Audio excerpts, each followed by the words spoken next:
Ayan, so dumating yung steel deck natin. Ito. Ayan, dumating yung steel deck natin. Nasa 15 meters po ito. Ayan, 15 meters po yung steel deck natin na dumating. So para po ito sa ating slab sa ating third floor. Okay?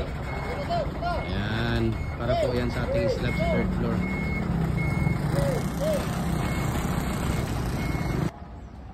Yung steel deck natin.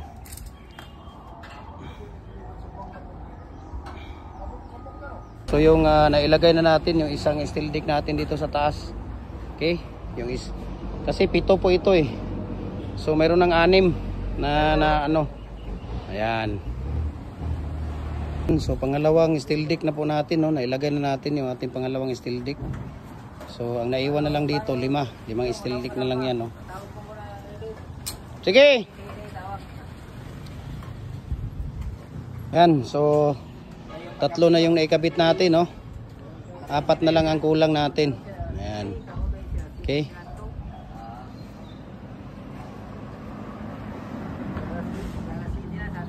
Sige. Sige, parehas lang, ganun pa rin.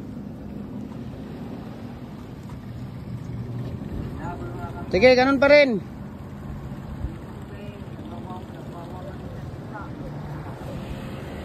Ayan, so pang-6 na natin ito.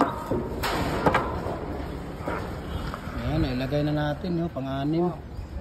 So isa na lang ang hindi pa nailagay. Ipakuan na rito, ipaabot na rito. Wala pa. So isa na lang ang natira ito. Oh, wala kamay. Wala kamay? Ayan, so isa na lang ang ating hindi pa nailatag. Saglit lang ha, saglit lang. Ayan o, nailatag na natin lahat. Steel deck natin. Ayan.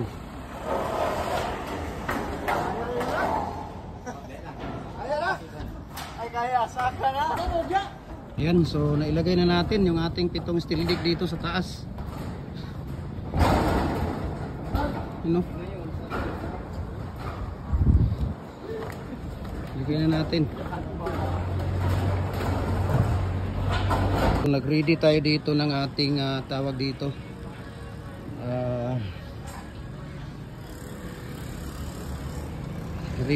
Deform bar para sa ating hollow blocks. Ayan. So nagpatayo tayo dito ng ating deform bar. Ayan. Ready po ito para sa ating hollow blocks po ito at papakain natin to sa slab. Ayan. Yan paikot doon. Hanggang doon. Tuloy-tuloy ang ating pag-fix dito, no, sa ating steel deck sa ating third floor. Ayan, kasalukuyang nagpi-fix tayo dito sa mga pulong natin, no? Yung may mga poste natin. So dito, naikabit na natin yung 3. Ayan, no? So shout out sa panday natin, ay, no? Laki ng awan, no? Ayan. Ating mason dyan. Okay. So dito, fix na po ito dito. Ayan. Fix na dito. At tuloy-tuloy ang ating pag-building dito. Ayan, no? Sa ating vertical line, horizontal natin para sa ating pagpapay ng ating block. So dito, tuloy-tuloy.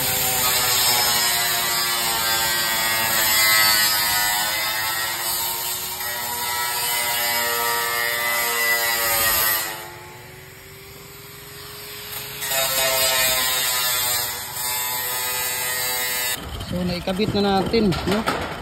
Almost done na yung ano natin, yung steel deck natin dito sa third floor.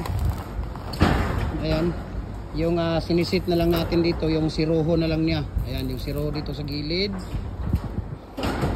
at saka yung siroho dito sa may gilid din sa kabila. Ayan, kung makikita ninyo. Okay. So itong siroho na lang ang ating ini-install. Kumuha tayo ng pattern dito para mas reassured na yung ating siroho ay walang labis, walang kulang hanggang dyan. Okay, tapos nagpa-welding na tayo ng ano dito, vertical, para doon sa ating piling ng hollow blocks. Ayan, pero tinitira namin yung gilid, no, yung wag lang yung matapa, yung matabunan lang ng ano, matabunan lang ng concrete pouring. Ayan, binibilding namin yung gilid ng tawag dito yung dugtungan ng steel deck para rest assured na nakadikit sila, hindi nagkaawang. Binibilding namin yan dyan.